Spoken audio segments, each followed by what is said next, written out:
On the 3rd of April 1817, a young woman with dark hair and unusual accent wandered into Almondsbury, a small town in Gloucestershire.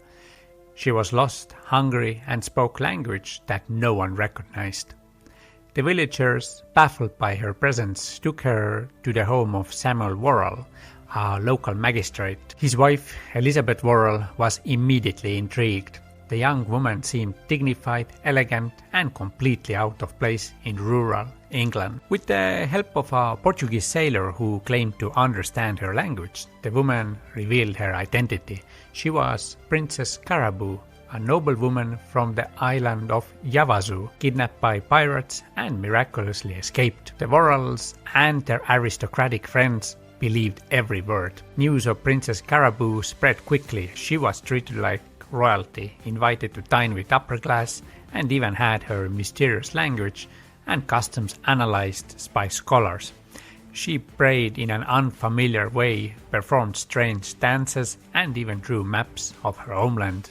Local newspapers picked up the story, and soon all of England was fascinated by the enigmatic princess. For 2 months, Caraboo lived like a nobility, wearing fine clothes, receiving gifts, and basking in the attention of the country's elite. But just as her fame peaked, a woman from Bristol came forward. She had seen the stories in the newspapers and recognized Caraboo immediately. Her real name was Mary Baker, the daughter of a cobbler born in Devon. She wasn't a princess, nor was she from an exotic island. She was simply a poor woman with a vivid imagination and a talent for deception. It turned out that her mysterious language was entirely fabricated, a mix of made-up words and gestures. The Worrells, humiliated, quickly exposed the hoax. Newspapers that once celebrated Caraboo now mocked her, calling her a fraud and an imposter. But here's the twist.